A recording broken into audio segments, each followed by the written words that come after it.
என்று துடித்தனர். எல்லோரும் நன்றாக உறங்கிக் கொண்டிருந்தார்கள். கடைசி மருமகன் மெல்ல எழுந்தான். நைசாக வடை பாத்திரம் இருக்கும் இடத்திற்கு சென்றான். பாத்திரத்தில் இருந்த வடைகளை எண்ணி 3 பங்குகளாக பிரித்தான். அதில் ஒரு பங்கை எடுத்து வேக வேகமாக சாப்பிட்டான். மீதமிருந்த வடைகளை பாத்திரத்திலேயே வைத்துவிட்டு மீண்டும் போய் படுத்துக்கொண்டான். கொஞ்ச நேரத்தில் 2வது மருமகன் எழுந்தான். நைசாக வடை பாத்திரம் இருக்கும் இடத்திற்கு சென்றான். பாத்திரத்தில் இருந்த வடைகளை எண்ணி 3 பங்குகளாக பிரித்தான். அதில் ஒரு பங்கை எடுத்து வேக வேகமாக சாப்பிட்டு மீதம் இருந்த வடைகளை பாத்திரத்தில் வைத்துவிட்டு மீண்டும் போய் படுத்துக்கொண்டான். அதன் பிறகு மூத்த மருமகன் எழுந்து வந்தான். நைசாக வடை பாத்திரம் இருக்கும் இடத்திற்கு சென்றான். பாத்திரத்தில் இருந்த வடைகளை எண்ணி 3 பங்குகளாக பிரித்தான். அதில் ஒரு பங்கை எடுத்து வேக வேகமாக சாப்பிட்டான். மீதமிருந்த வடைகளை பாத்திரத்திலேயே வைத்துவிட்டு மீண்டும் போய் படுத்துக்கொண்டான். மாலையில் கண் விழித்த அவர்களின் மனைவிகள் தம் கணவன்மார்கள் வடைகளை தின்ற விவரம் தெரிய வந்தது. அவர்கள் பாத்திரத்தில் இருந்த வடைகளை 3 பங்குகளாக பிரித்தனர். ஆளுக்கு ஒரு பங்கை தின்றார்கள். 3 பேருக்கும் ஆளுக்கு 8 வடைகள் கிடைத்தன. பாவம், வடைகளை சுட்ட மாமியாருக்கு ஒரு வடை கூட கிடைக்கவில்லை. அந்த மகள்களும் மருமகன்களும் வயிறார வடைகளை சாப்பிட்டதை எண்ணி அவர் மகிழ்ச்சி அடைந்தார்.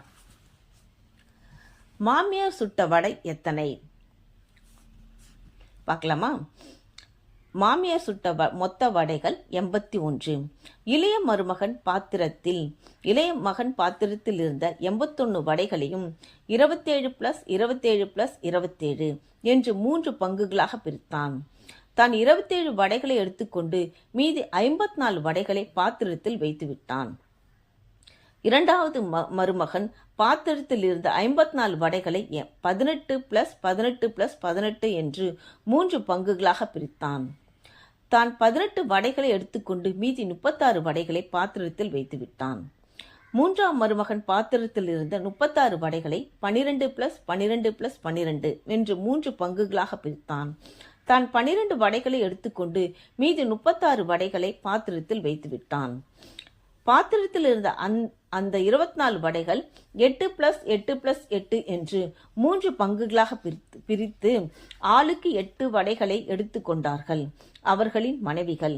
இளைய மருமகன் தின்ற வடை 27, 2வது மருமகன் தின்ற வடை 18, மூத்த மருமகன் தின்ற வடைகள் 12, 3 மனைவிகள் தின்ற வடைகள் 24.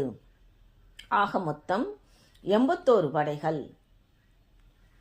புரிஞ்சுதா? இதை கூறியவர் கலா.